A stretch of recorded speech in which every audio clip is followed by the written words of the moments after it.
is a safe box. You can tell by the way that it is. Now, this is a 5 rifle safe made by Blacksmith. Full disclosure, they reached out to me, asked me to unbox it and check it out on camera. So that's what I'm going to do. This is a fingerprint. It has like a fingerprint scanner, a digital code, as well as a key. So a few different ways to get into it. I believe it has a separate locking mini safe inside of the safe. Wow. And some pistol holders on the door. So I'm pretty pumped to check this out. Let's go ahead and time-lapse this unboxing because I'm probably going to flip it upside down and swish-swash it around a little bit. But yeah, let's go ahead and get into this. All right, guys, so this is what it looks like once we get it unboxed. I will say the packaging on this was primo. It was Supreme packaging. Very, very well padded, nice, super heavy duty corner protectors. So yeah, so far, good start. It is unboxed. This is what it looks like as of now. I'm assuming the instructions and key and stuff's in here. So let's go ahead and check this out, just as you would get it. This is about 70 pounds, by the way. So for a small little safe, that's actually pretty good. A lot of these are like 15, 20 pounds, and they're, you know, they don't do anything. So let's see what we got in here.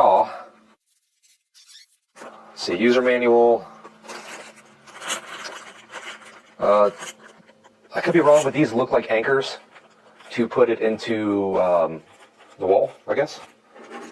And then we got 2 sets of keys, so I must be right. One of these must be for the safe itself, and the other one for, excuse me, the little box, the little safe inside of the safe. You know what I mean?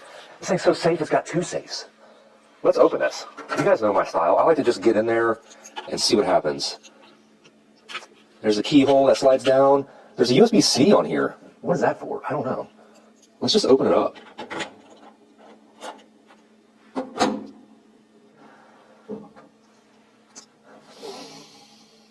It smells like glue. It smells like glue or something for the carpet. It also came wrapped in the corners of a bunch of this soft carpety stuff, which is nice. Here are the like the barrel rests, I'm assuming.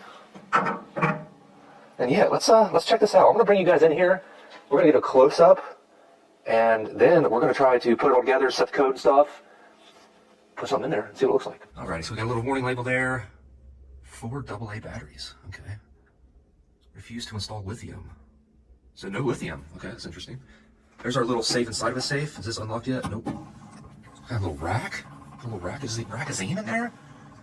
Setting button, okay, that's pretty typical. Yeah, we got two pistol holders and 2 more little rackazines down there.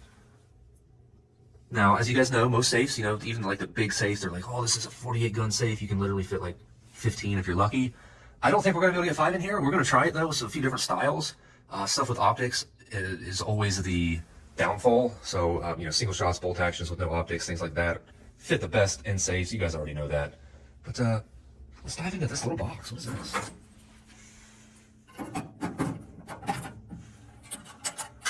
Ooh, look, that guy's even carpeted. Yeah, that's glued down. That's probably that glue smell. So that's pretty nice. I don't think this is fire rated. I'm going to find out for sure, and we're going to talk about the specs. I'll put up like a little like screen thingy so you guys can check it out. Let's see. So this is adjustable, it looks like. All right, let me get this set up to where I would use it and figure out how to set the code or see what the default code is, and we'll see what the different locking systems look like. All right, guys, I'm going to go ahead and put in the batteries. It's 4 AA's. Battery tray is right in here. Default code, you know, 1, 2, 3, 4, 5, 6, I think it said. And then the USB-C port, from what I gather, and guys, I don't do all the specs up front first to fake it, all right? I do like real life first impressions with a general spec overview, so I don't completely make up what I'm saying and lie. But all this is like real world first stuff. I'm going to tell you what's good and bad based on first impressions. So let's go ahead and try to get this. I don't like this sticker. The sticker's like stuck to everything.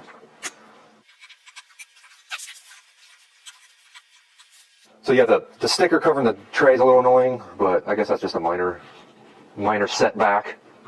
All right. Typical battery tray. I'm gonna load this bad boy up. Guys, we got the Hobo Freight batteries. Them suckers be going on sale for like $3.99 a pack. You can't beat it. All right, I'm just gonna leave the door off right now. Let's see. Nice, dude. All right, let's shut it and try it. We got our key back up if we need it. It's blue LEDs. And I found out, at least according to the manual, that this USB-C port on the front is like a backup. Like if your batteries die and you lose the key or something, I guess you could plug it in and use your fingerprint or code that way. If that's what that is, that's dope. That's dope. I like that. So let's go ahead and try it out. Yes. We got a little LED light in there built in. I didn't actually know that. That's pretty fire. I like that. Let me get this thing set up with the barrel rest and everything, how I would do it, put a few things in there, and we're going to see what that looks like. I don't know what you put in your mags, I guess. You could put boxes of ammo if you wanted. I don't know. I'm going to put some stuff in there. You guys know.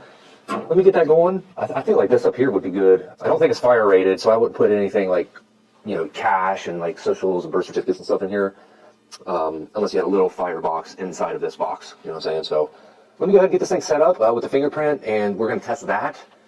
I'll let you know how difficult or easy that is. It should be pretty simple.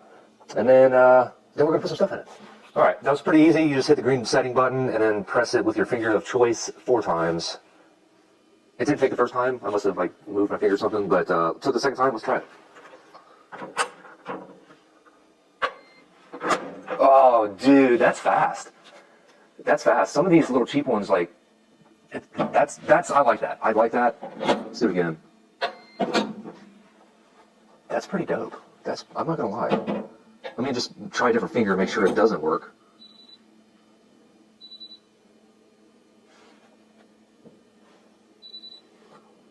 Nice.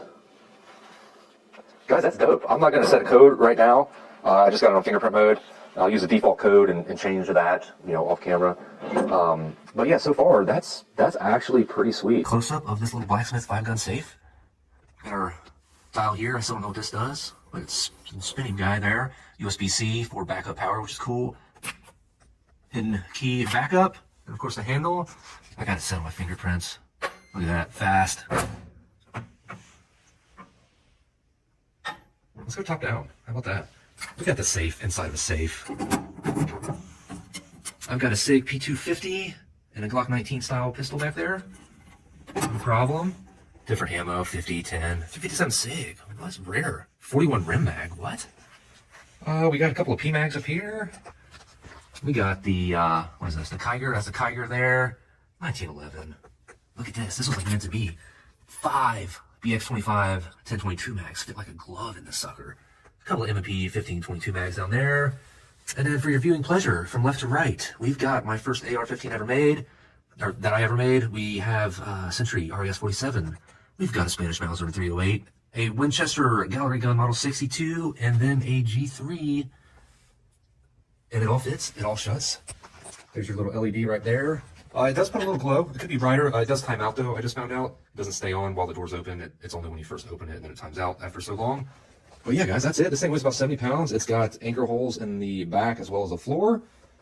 And yeah, I think that for a small collector or just a kind of an additional fast access style safe, especially concreted into the floor or the wall or both, ideally, I think it's a very viable option for what these things cost. The shipping was extremely protected. And yeah, I'm going to give this thing a thumbs up after my first impressions. You guys let me know what you think. As always, thank you for tuning on in.